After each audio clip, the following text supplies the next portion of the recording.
السلام علیکم ورحمۃ اللہ وبرکاتہ۔ الحمد للہ رب العالمین والعاقبۃ للمتقین والصلاۃ والسلام علی رسولہ الکریم۔ فاعوذ باللہ من الشیطان الرجیم، بسم اللہ الرحمن الرحیم۔ لقد کان لکم فی رسول اللہ اسوۃ حسنہ۔ محترم حضرات، ہم سیرت رسول اکرم صلی اللہ علیہ وسلم پر سلسلہ وار گفتگو کر رہے ہیں، اور آج اس کا 279 سیریل ہے، 279۔ آج انشاءاللہ ہم دو باتیں آپ کے سامنے رکھیں گے۔ ایک تو یہ کہ اللہ کے رسول صلی اللہ علیہ وسلم کی کیا عادت تھی موزے پر مسح کرنے کی، اور دوسری بات انشاءاللہ زندگی رہی تو بات کریں گے آج ہی کہ آپ صلی اللہ علیہ وسلم کے غسل کا طریقہ کیا تھا۔ ہم اللہ رب العزت سے دعا کرتے ہیں کہ اللہ تعالیٰ صحیح بات کہلائے اور آپ کو صحیح بات سمجھنے کی توفیق عطا فرمائے۔ یہ جو موزے کا مسئلہ ہے، پہلے اس کو سمجھ لیں مختصر، پھر ہم اللہ کے رسول صلی اللہ علیہ وسلم کی عادت پر بات کریں گے۔ شیعوں کے یہاں تو یہ ہے کہ پیر کا دھلنا ہے ہی نہیں۔ شیعوں کے یہاں پیر وضو میں دھلنا نہیں ہے، جو کچھ ہے مسح ہی مسح ہے۔ ہمارے یہاں اہل سنت والجماعت، بلکہ یہ کہہ لیں کہ شیعہ کو چھوڑ کر سب کا مسئلہ یہ ہے کہ اگر بندے نے موزہ پہن رکھا ہے اور وہ موزہ چمڑے کا ہے تو ایسی شکل میں ہمارے یہاں اس پر مسح کیا جا سکتا ہے۔ مسح کرنے کے لیے امام اعظم رحمۃ اللہ علیہ کے یہاں شرط ہے کہ وہ چمڑے کا موزہ ہونا چاہیے۔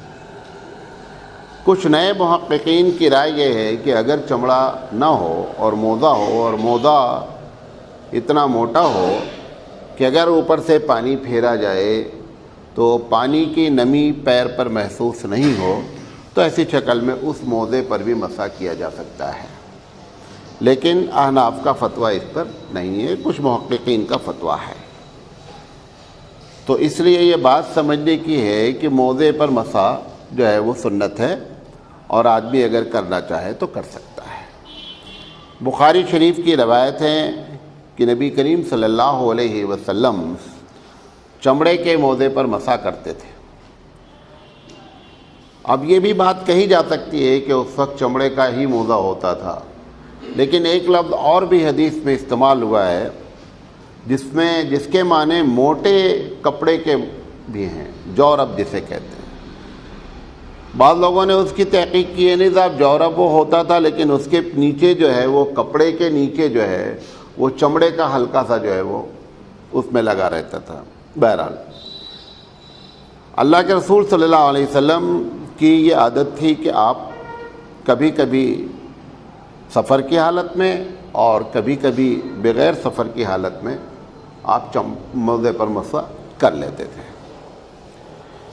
اس کے لیے شرط یہ ہے، بخاری کی روایت ہے کہ جب مسح کیا جائے گا، جیسے مثال کے طور پر ایک آدمی نے وضو کیا، وضو کرنے کے بعد اب اس نے موزے پہن لیے۔ موزے جب پہن لیے، اب دوبارہ جب اس کا وضو ٹوٹا 24 گھنٹے کے اندر، شرط یہ ہے کہ مسافر نہیں ہے، 24 گھنٹے کے اندر اگر وضو ٹوٹا تو موزہ اتارنے کی ضرورت نہیں ہے، بلکہ وہ موزے کے اوپر مسح کر سکتا ہے۔ ابھی ہم بتائیں گے مسح کیسے کیا جائے۔ یہ بخاری کی روایت ہے کہ اللہ کے رسول صلی اللہ علیہ وسلم وضو کے لیے بڑھے تو ایک صحابی نے موزہ اتارنے کے لیے جھکے، تو آپ صلی اللہ علیہ وسلم نے فرمایا کہ میں نے ان کو جب پہنا ہے تو میں جو ہے وہ حالت وضو میں تھا۔ تو پتہ چلا کہ وضو کر لیا جائے گا، کرنے کے بعد آپ موزہ پہن لیں۔ موزہ پہننے کے بعد اب 24 گھنٹے کے اندر آپ چاہیں تو وضو جتنی مرتبہ بھی ٹوٹے آپ کو موزہ اتارنے کی ضرورت نہیں، آپ مسح کر سکتے ہیں۔ 24 گھنٹے کا مطلب کیا ہے؟ 24 گھنٹے کا مطلب یہ، مثال کے طور پر ایک آدمی نے صبح 10 بجے وضو کیا اور موزہ پہنا، اس کے بعد اس کا پہلا وضو جو ٹوٹا وہ 12 بجے ٹوٹا۔ اب 12 بجے جب یہ وضو کر رہا ہے تو موزہ اتارنے کے بجائے اس کے اوپر مسح کر لے گا، تو گویا 12 سے اگلے 12 بجے تک اس کا وضو موزے پر مسح ہوتا رہے گا۔ اچھا، اگر 12 بجے کے بعد اس کا وضو ٹوٹا یا نہیں ٹوٹا، جب وقت ایکسپائر ہو جائے گا تو وضو اپنے آپ ٹوٹ جائے گا۔ اب دوبارہ اس کو پھر وضو کرنا ہے، موزے اتارنے ہیں، پیر دھلنے ہیں اور پھر سے پہن لینا ہے۔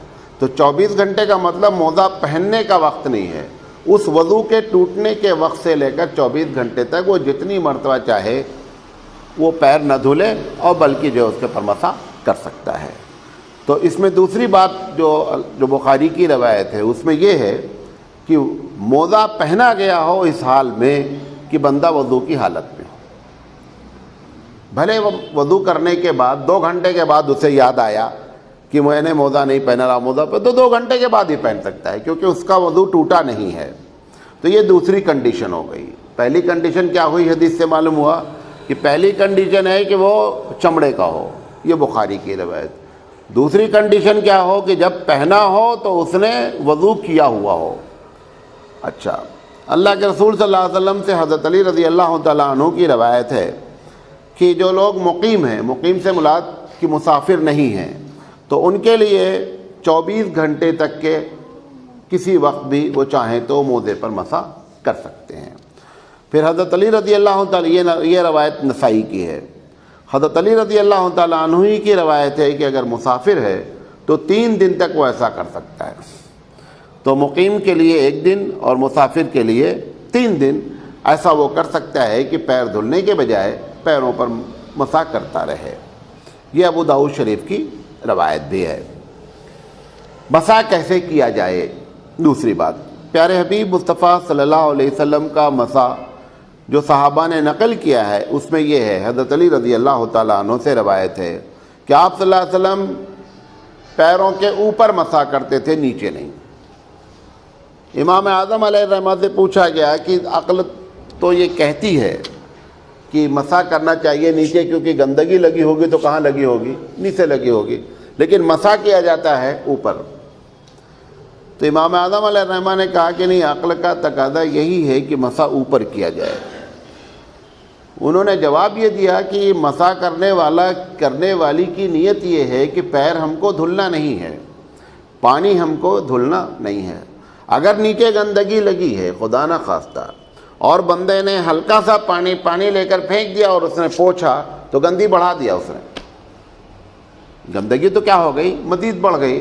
تو انہوں نے کہا کہ نہیں، یہ حبیب مصطفیٰ کا جو عمل ہے یہی عقلی عمل ہے کہ مسح اوپر ہونا چاہیے، نیچے کو ٹچ کریں ہی نہیں، کہ اگر گندگی لگی ہو تو گندگی اتنی ہی رہے، مزید پانی کی وجہ سے گندگی بڑھنے نہیں پائے۔ تو ابو داؤد کی روایت ہے کہ اللہ کے رسول صلی اللہ علیہ وسلم اوپر مسح کرتے تھے۔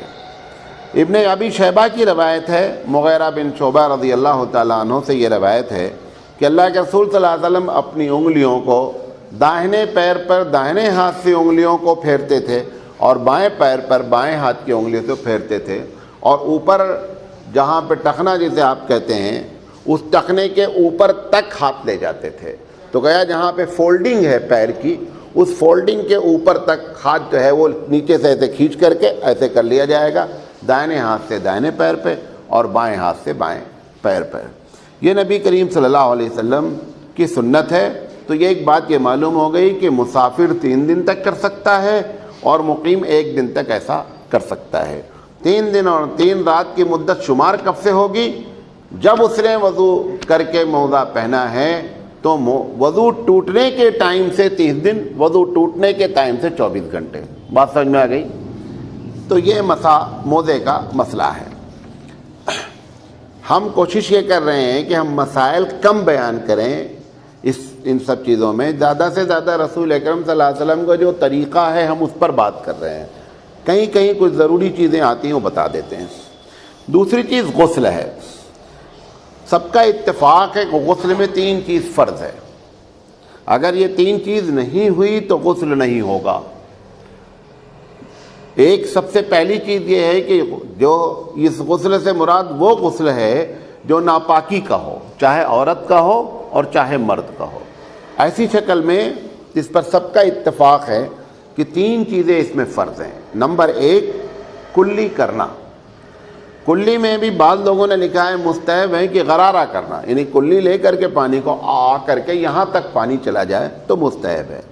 لیکن اگر کسی آدمی نے کلی منہ بھر کے کر لی ہے تو پھر ایسی شکل میں ضروری نہیں ہے کہ وہ غرارہ کرے، مستحب ہے کہ وہ غرارہ کرے۔ تو نمبر 1 کلی کرنا، نمبر 2 ناک میں پانی ڈالنا۔ اس دن بھی آپ کو بتایا تھا پانی ڈالنے سے مراد یہ ہے کہ نرم حصے تک پانی پہنچے، اور تیسری چیز یہ ہے کہ پورے بدن کا اس طرح سے بھگونا کہ قطرات ٹپک جائیں پورے بدن کے اوپر سے۔ اگر یہ 3 چیزیں پائی جائیں گی اور سارا بدن بھیگ جائے گا، ایک بال بھی سوکھا نہیں رہ جائے گا، تو یہ 3 چیزیں فرض غسل ہو جائے گا۔ نبی کریم صلی اللہ علیہ وسلم کی عادت مبارکہ جب جنبی ہوتے تھے، ناپاک ہوتے تھے، تو غسل کیسے فرماتے تھے؟ اس میں جتنی باتیں میں نقل کر رہا ہوں یا یہ تو بات بخاری کی ہے اور یا نسائی، ان دونوں حدیثوں سے ہم نے نقل کرنے کی کوشش کی ہے۔ اللہ کے رسول صلی اللہ علیہ وسلم جب غسل کا ارادہ فرماتے تھے تو سب سے پہلے اپنے دونوں ہاتھوں کو دھلتے تھے۔ غور سے سنیے گا، اسی ترتیب سے غسل کرنا جنبی کا سنت ہے، ورنہ اوپر کی جو 3 چیزیں بیان کی ہیں وہ آپ کر لیں گے غسل ہو جائے گا، لیکن ہم جس ٹاپک پر بات کر رہے ہیں کوشش کر رہے ہیں کہ ہر چیز میں سنت رسول آپ کے سامنے بیان کریں۔ تو پیارے حبیب مصطفیٰ صلی اللہ علیہ وسلم جب غسل کرتے تھے تو سب سے پہلے اپنے ہاتھ کو 3 مرتبہ دھلتے تھے، کبھی کبھی 1 مرتبہ بھی دھلا ہے۔ دھلنے کے بعد جسم میں جہاں پر ناپاکی لگی ہونے کا خدشہ ہوتا تھا اس کو دھلتے تھے، اور شرمگاہ کو بھی دھلتے تھے، اور 3 مرتبہ دھلتے تھے۔ یہ 2 چیز ہو گئی۔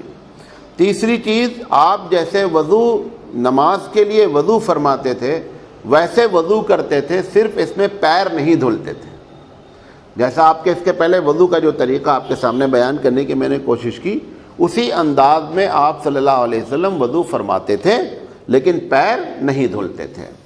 اس کے بعد نبی کریم صلی اللہ علیہ وسلم تھوڑا سا پانی لیتے تھے، اور لینے کے بعد اپنے سر کو خوب بھگوتے تھے، صرف ابھی بدن پہ نہیں ڈالتے تھے، پانی لے کر کے سر پہ بھگوتے تھے، اس طریقے سے جس طریقے سے ہم لوگ تیل لگاتے ہیں۔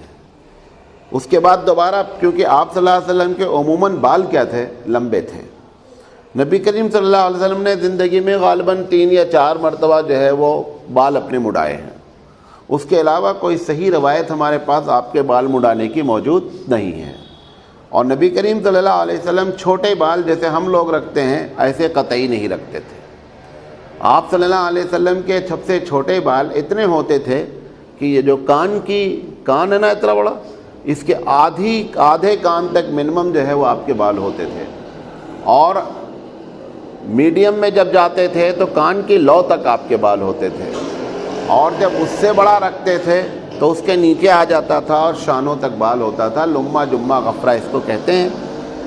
تو اس طریقے سے آپ صلی اللہ علیہ وسلم کے چونکہ بال لمبے تھے، لہذا جو ہے وہ کیا کرتے تھے، پانی اٹھاتے تھے، اور اٹھانے کے بعد 3 مرتبہ پانی کو سر سے خوب رگڑتے تھے۔ ابھی آپ نے دیکھا ہوگا ایک واٹس ایپ پہ جو ہے وہ میسیج آیا، وہ منہ مبارک دکھلایا انہوں نے، وہ جو منہ مبارک دکھلایا ہے وہ صحیح ہو نہیں سکتا۔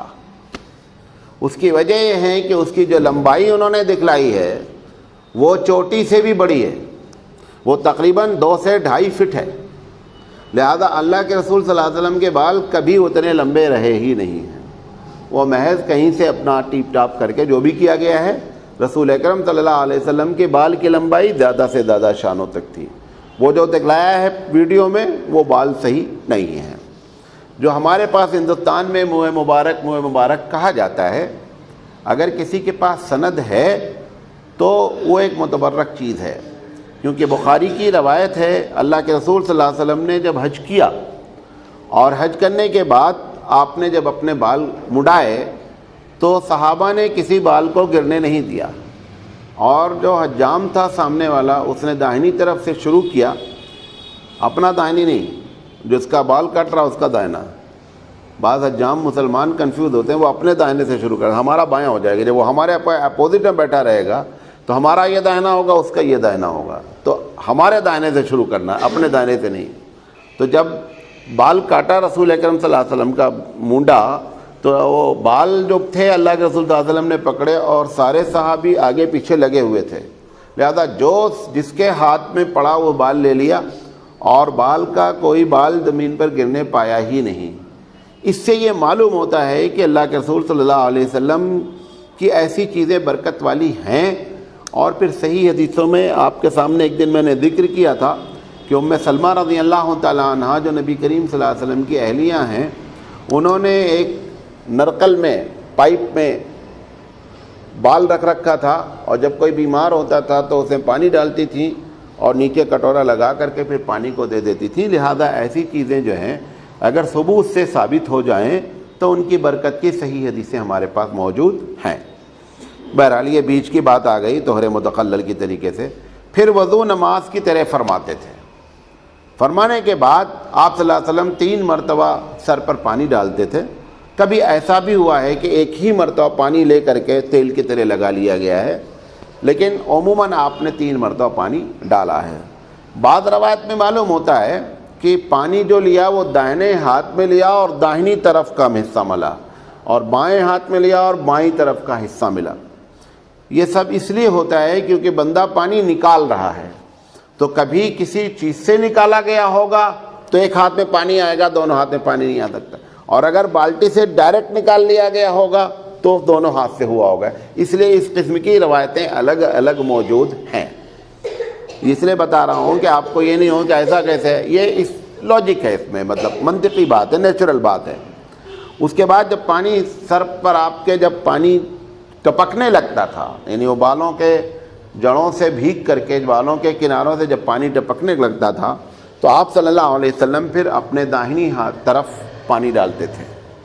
بعض روایت میں ایسا بھی معلوم ہوتا ہے کہ آپ صلی اللہ علیہ وسلم نے سر پہ پانی ڈالا اور دونوں طرف پانی بہا، تو ایسا بھی ہوا ہے ویسا بھی ہوا ہے۔ بہرحال ایک مرتبہ پانی ڈالتے تھے، دوسری مرتبہ پانی ڈالتے تھے اور تیسری مرتبہ پانی ڈالتے تھے۔ جب آپ کو 3 مرتبہ میں یقین ہو جاتا تھا کہ سارا بدن بھیگ گیا ہے تو آپ صلی اللہ علیہ وسلم وہاں سے ہٹ کر کے پھر پیر دھلتے تھے اور باہر آ جاتے تھے۔ کبھی کبھی ایسا بھی ہوا ہے، بلکہ مطلب یہ درمیان میں، کیونکہ کبھی آدمی جلدی میں غسل کرتا ہے اور کبھی جو ہے وہ اطمینان سے غسل کرتا ہے، تو جب اطمینان سے غسل کیا گیا ہے تو تمام جوڑوں کو ملنے کا ذکر ہے۔ آپ صلی اللہ علیہ وسلم اپنے جوڑوں کو ملتے تھے، ان سب جگہوں کو، یہاں پہ سمجھے نہیں، یہ جو فولڈ ہے جہاں پہ، ان تمام جگہوں کو کیا کرتے تھے، ملتے تھے۔ اور سر میں نبی کریم صلی اللہ علیہ وسلم کبھی بیر کی پتی اور کبھی جو ہے نا بیر کی پتی ڈال دیتے تھے پانی میں، تو پانی سے جب دھلتے ہیں تو میل کو کاٹتی بہت ہے وہ، اور کبھی کبھی جو ہے وہ ایک مٹی ہوتی ہے اس کا استعمال کرتے تھے۔ مٹی کا استعمال تو ہم لوگوں کے بچپن میں بھی، گاؤں میں ہم لوگ بھی مٹی ہی سے استعمال کرتے تھے، صابن ملتا ہی نہیں تھا، تو ایک خاص قسم کی مٹی ہوتی تھی تو وہ لائی جاتی تھی اور لا کر کے جو ہے وہ بدن میں لگاتے تھے، تو اس سے خارش کسی قسم کی کوئی پرابلم نہیں ہوتی تھی۔ نبی کریم صلی اللہ علیہ وسلم کا یہ غسل کا طریقہ تھا۔ اب جنابت سے متعلق 2-3 چیزیں آپ کے اور سنت میں بیان کرنا چاہتا ہوں۔ ایک تو یہ ہے کہ جب جنابت کے بعد کبھی آپ سونا چاہتے تھے، خاص کر رات میں، تو آپ صلی اللہ علیہ وسلم کی عادت تھی، بخاری کی روایت ہے کہ آپ اٹھتے تھے اور ناپاک جگہ کو دھل لیتے تھے اور دھلنے کے بعد وضو کر لیتے تھے اور سو جاتے تھے۔ یہ بھی نبی کریم صلی اللہ علیہ وسلم سے کثرت سے ثابت ہے۔ جنابت کی حالت میں کھانا پینا، اللہ کے رسول صلی اللہ علیہ وسلم کے بارے میں غالباً حضرت عائشہ صدیقہ رضی اللہ تعالیٰ عنہ کی روایت ہے، ابن ماجہ میں بھی ہے، نسائی میں بھی ہے اور ابو داؤد میں بھی ہے، کہ نبی کریم صلی اللہ علیہ وسلم اگر جنابت کے بعد کوئی چیز کھانے کا ارادہ فرماتے تھے تو پہلے آپ وضو کرتے تھے اور پھر کوئی چیز کھاتے تھے۔ جنابت کے بعد جو ہے نا وہ پانی پینا جو ہے وہ سنت کے خلاف ہے، منع تو نہیں کیا گیا ہے، لیکن اللہ کے رسول صلی اللہ علیہ وسلم سے 3 وقت میں پانی پینا جو ہے وہ ثابت نہیں ہے۔ ایک تو آپ صلی اللہ علیہ وسلم جب پھل کھاتے تھے تو اس کے بعد پانی نہیں پیتے تھے، اور جنابت کے بعد جو ہے نا وہ پانی نہیں پیتے تھے، اور کھانے کے بعد بھی آپ پانی نہیں پیتے تھے، لیکن منع کہیں بھی نہیں کیا گیا ہے۔ لہذا کوئی آدمی اگر کرتا ہے تو ایسا نہیں ہے کہ وہ گنہگار ہے، لیکن چونکہ سنت پر بات ہو رہی لہذا بیچ میں بات آ گئی تو میں نے یہ بات آپ کے سامنے رکھ دی۔ جنابت کی حالت میں باہر نکلنا، مثلاً ایک آدمی جنبی ہے، کیا اس حال میں وہ باہر نکل سکتا ہے کہ نہیں؟ بخاری کی روایت ہے کہ اللہ کے رسول صلی اللہ علیہ وسلم باہر نکلے، خود جنبی نہیں تھے، باہر نکلے تو راستے میں حضرت ابو ہریرہ رضی اللہ تعالیٰ عنہ سے ملاقات ہو گئی۔ ابو ہریرہ رضی اللہ تعالیٰ عنہ اتفاق سے اس وقت جنبی تھے، تو یہ بیچارے فوراً بھاگے۔ جب اللہ کے رسول صلی اللہ علیہ وسلم نے مصافحہ کرنا چاہا تو یہ بھاگے اور جا کر کے چھپ کر کے جلدی سے سوچے کہ حضور آ رہے ہیں، ملاقات کریں گے، اس سے پہلے آپ سائڈ کٹ کے اور جا کر کے آپ نے جلدی جلدی غسل کیا، اور وہ غالباً اللہ کے رسول انہی سے ملاقات کرنے آ رہے تھے، تو انہوں نے جلدی جلدی غسل کیا اور غسل کرنے کے بعد آ کر کے اللہ کے رسول صلی اللہ علیہ وسلم سے ملاقات کی۔ تو نبی کریم صلی اللہ علیہ وسلم نے پوچھا کہاں تھے، اور بالوں سے پانی ٹپک رہا تھا۔ تو آپ صلی اللہ علیہ وسلم نے ابو ہریرہ سے پوچھا کہاں اللہ کے رسول میں ناپاک تھا، لہذا میں نے سوچا کہ ایسی حالت میں آپ سے کیسے مصافحہ کیا جائے۔ تو نبی کریم صلی اللہ علیہ وسلم نے فرمایا کہ ابو ہریرہ مومن کبھی ناپاک ہوتا ہی نہیں۔ یہ جو ناپاکی جنبی ناپاکی ہے، یہ ناپاکی معنوی ہے، بدن کی ناپاکی نہیں ہے۔ یعنی اس وقت جنبی حالت میں جو بدن پہ کپڑا ہے وہ ناپاک نہیں ہوتا ہے جب تک کہ اس پر ناپاکی نہ لگ جائے، یا یہ کہ آپ کسی سے مصافحہ کرنا چاہتے ہیں اس کے لیے بھی الگ سے روایت ہے۔ تو یہ جو ہمارا کانسیپٹ ہے کہ یہ شاید بندہ ناپاک ہو جاتا ہے، ایسا نہیں ہے، بندہ کوئی ناپاک مومن ہوتا ہی نہیں ہے۔ لہذا اللہ کے رسول بخاری کی روایت ہے یہ کہ اللہ کے رسول صلی اللہ علیہ وسلم فرمایا کہ ابو ہریرہ مومن کبھی ناپاک نہیں ہوتا، وہ جو ناپاکی ہے وہ ناپاکی مانوی ہے، لہذا اس کے لیے غسل لازم، وہ ایک الگ بات ہے، اس سے کھانا پینا کسی قسم کی کوئی ایسی بات نہیں ہے۔ تو اس سے یہ معلوم ہوا کہ ابو ہریرہ رضی اللہ تعالیٰ عنہ باہر تھے جب ان سے ملاقات ہوئی، اور پھر اپنے گھر جا کر کے غسل کر کے آئے۔ اس سے یہ مسئلہ معلوم ہوا کہ اگر کوئی آدمی جنبی ہے، ویسے تو اچھی چیز یہ نہیں ہے کہ آدمی جنبی حالت میں بازار گھومے یا جائے، کیونکہ انسان کو یہ نہیں معلوم ہوتا کہ کس وقت ہماری روح نکل جائے، لہذا اس لیے اس کو کرنا نہیں چاہیے۔ لیکن اگر کبھی ایسی ایمرجنسی آ گئی تو ایسا ہارڈ فاسٹ رول بھی نہیں ہے کہ اس کو چھوڑ کر کے بندہ ہر حال میں جو ہے وہ نہیں صاحب اب تو ہم، یہ بات بھی نہیں نکل سکتا ہے۔ حضرت حذیفہ رضی اللہ تعالیٰ عنہ کی روایت ہے ابو داؤد شریف کی کہ ابو حذیفہ رضی اللہ تعالیٰ عنہ سے حضور نے ہاتھ ملانا چاہا، تو ابو حذیفہ رضی اللہ تعالیٰ عنہ نے کہا اللہ کے رسول میں ناپاک ہوں، لہذا آپ نے اپنے ہاتھ کو کھینچ لیا۔ حضور اکرم صلی اللہ علیہ وسلم نے فرمایا حذیفہ مومن ناپاک نہیں ہوتا۔ تو پتہ چلا مصافحہ وغیرہ کرنے میں بھی کوئی قباحت نہیں ہے، مصافحہ وغیرہ بھی کیا جا سکتا ہے۔ تیسری چیز، جنابت کی حالت میں یعنی ناپاکی کی حالت میں جتنی بھی دعائیں ہیں، استغفار ہے، مسنون دعائیں ہیں، تو وہ تمام کی تمام دعاؤں کے پڑھنے میں کوئی حرج نہیں ہے، کیونکہ اللہ کے رسول صلی اللہ علیہ وسلم کے بارے میں حضرت عائشہ صدیقہ رضی اللہ تعالیٰ عنہ فرماتی ہیں کہ اللہ کے رسول 24 گھنٹے ذکر فرماتے تھے، یذکر کل احیان، غالباً یہ الفاظ آئے ہیں، بخاری کی روایت ہے۔ اس سے مسئلہ یہ نکالا گیا کہ اللہ کے رسول صلی اللہ علیہ وسلم جنوبی حالت میں ہو یا عام حالت میں ہو، وہ ہر حال میں ذکر کیا جا سکتا ہے۔ میں ابھی ذکر کروں گا کہ کیا نہیں کر سکتے ہیں۔ تو یہ مطلب مثال کے طور پر ایک آدمی جنبی ہو گیا، آپ سونے جا رہا ہے، اب اس نے سونے کی دعا تو پڑھی نہیں ہے، اب وہ سوچ رہا میں دعا کیسے پڑھوں، اس سے اس کا کوئی تعلق نہیں ہے۔ آپ دعا پڑھ سکتے ہیں، اذان کا جواب دیا جا سکتا ہے، تسبیحات پڑھی جا سکتی ہیں، جو اس کے معمولات ہیں وہ ادا کیے جا سکتے ہیں۔ ایسی تمام چیزیں جو ہیں وہ جنبی یا حائضہ عورت جو پیریڈ سے ہے وہ کر سکتی، اس میں کوئی قباحت نہیں ہے۔ کیا نہیں کر سکتے ہیں اس کا ذکر کر دے رہے ہیں۔ حضرت علی رضی اللہ تعالیٰ عنہ کی روایت ہے، آپ فرماتے ہیں کہ اللہ کے رسول صلی اللہ علیہ وسلم جنبی حالت میں ذکر و تسبیح فرماتے تھے، سوائے اس کے کہ قرآن مجید کی تلاوت نہیں کرتے تھے۔ تو قرآن مجید کی تلاوت سے مراد چھونا نہیں ہے، قرآن مجید کی تلاوت چاہے چھو کر کے اور چاہے بغیر چھوئے، دو کی دونوں نہیں کر سکتا، نہ جنبی کر سکتا ہے اور نہ پیریڈ والی عورت کر سکتی ہے۔ اگر پیریڈ والی عورت طالب علم ہے، پڑھتی ہے، روزانہ قرآن پڑھتی ہے، مطلب کلاس جاتی ہے یا پڑھاتی ہے، تو علماء نے اس میں ایک مسئلہ نکالنے کی کوشش کی ہے کہ ایسی شکل میں اگر وہ ٹیچر ہے، معلمہ ہے اور قرآن پڑھاتی ہے، اگر وہ ہر مہینے 7 دن 6 دن جو ہے وہ گیپ کرتی رہے گی تو ایک بڑا نقصان ہو جائے گا. تو ایسی شکل میں علماء نے کہا ہے کہ وہ آیت جب پڑھے تو پوری آیت نہیں پڑھے, آیت کو بریک کر کے پڑھے. مثلا جیسے الحمدللہ رب العالمین ایک آیت ہے, تو چاہے کہیں الحمدللہ رکے تھوڑا سے رب العالمین الرحمن الرحیم, اس طریقے سے وہ بریک کر کے پڑھے, اور یہ بھی محض ایک مجبوری حالت میں ہے. تو اللہ کے رسول صلی اللہ علیہ وسلم قرآن مجید کی تلاوت نہیں فرماتے تھے. دوسری حدیثوں سے یہ بات معلوم ہوتا ہے کہ مسجد میں داخلہ بھی منع ہے جنبی کا. اگر ایک آدمی خدا نخواستہ مسجد میں ہی جنبی ہو گیا ہے تب تو ایک الگ بات ہے. اور مسجد کے سلسلے میں یاد رکھیں, کبھی بھی مسجد میں لیٹنا ہو تو بغیر چادر بچھائے نہیں لیٹنا چاہیے. مسجد میں ہوتا ہے نا لوگ دوپہر میں ذرا سا آرام کرنے کے لیے, مسجد میں کبھی بھی بغیر چادر کے نہیں لیٹنا چاہیے. خدا نخواستہ بندے کو احتلام ہو گیا تو مسجد ناپاک ہو جائے گی. اب وہ مارے شرم کے کسی سے کہے گا بھی نہیں, اچھا, اور وہ دھلنے کی پوزیشن میں نہیں ہوگا, لہذا نتیجہ یہ نکلے گا کہ وہ ناپاک جگہ ہو جائے گی. اس لیے خاص اہتمام کرنا چاہیے کہ مسجد میں بغیر چادر بچھائے کوئی چیز جس پر لوگ سجدہ کرتے ہیں اس کے اوپر کوئی چیز بچھائے, اس کے بعد ہی لیٹے, بھلے اس کو 10 منٹ لیٹنا ہو, لیکن اس کا خاص اہتمام کرنا چاہیے. تو مسجد میں داخلہ جنبی نہیں کر سکتا ہے. قرآن مجید کی تلاوت نہ دیکھ کر پڑھ سکتا ہے نہ چھو کر پڑھ سکتا ہے.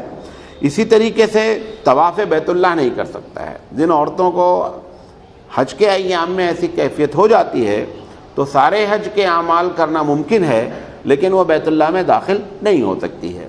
لہذا کسی بھی مسجد میں جو داخل نہیں ہوا جا سکتا, اور طواف بھی نہیں کیا جا سکتا, اور نماز نہیں پڑھی جا سکتی ہے.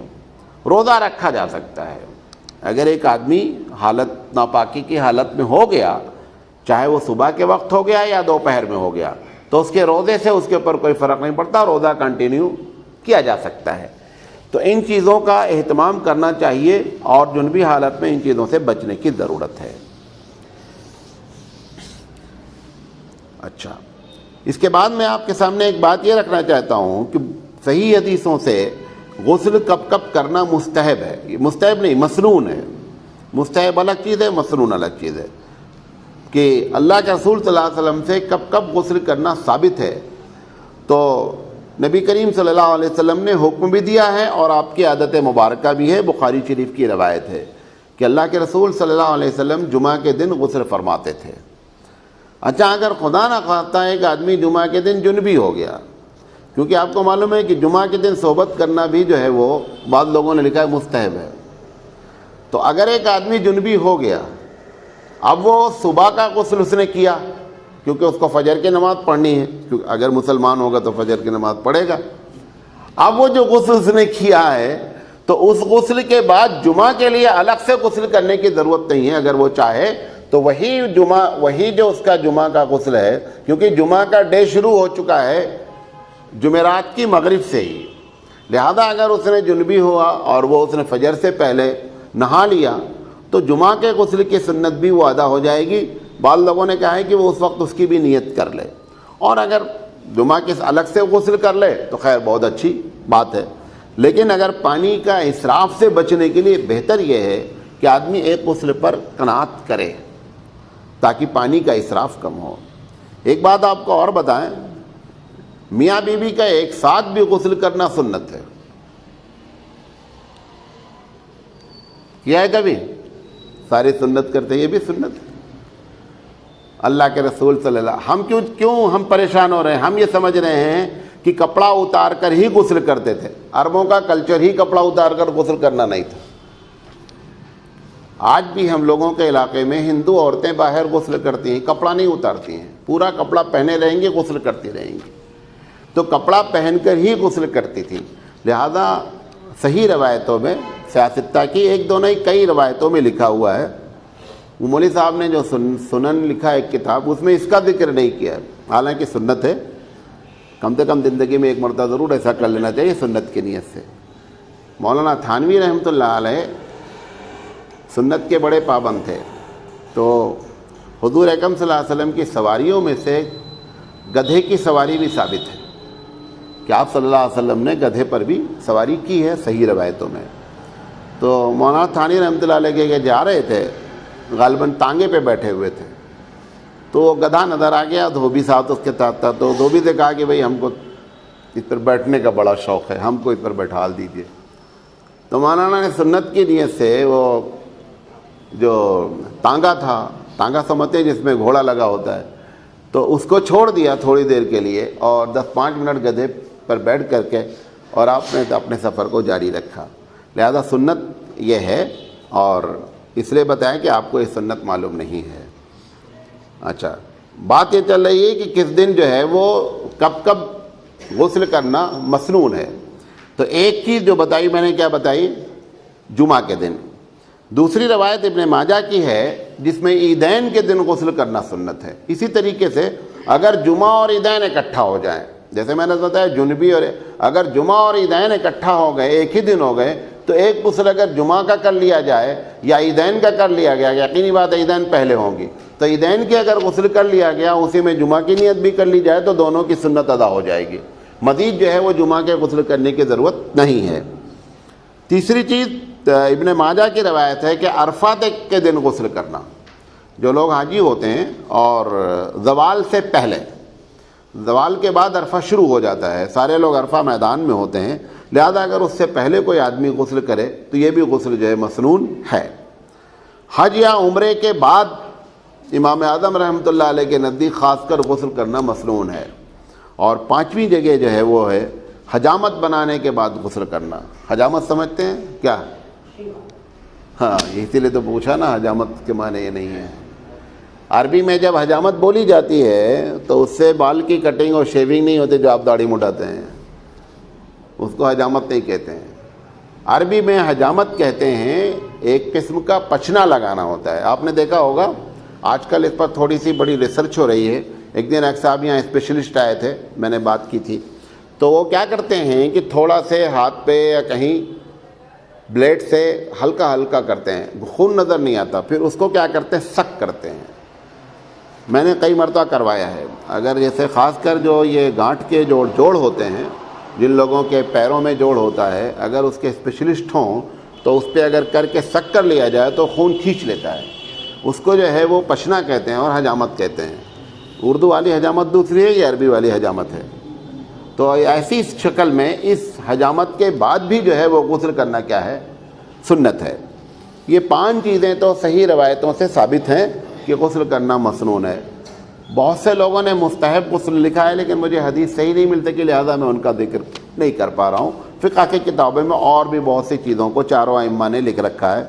بہرحال یہ حدیثیں جو میں نے آپ کے سامنے نقل کی کوشش کی ہیں، یہ ساری کی ساری کیا ہیں، صحیح حدیثیں ہیں۔ اچھا، 2-4 مسئلے بیان کر کے اپنی بات ختم کرنا چاہتا ہوں۔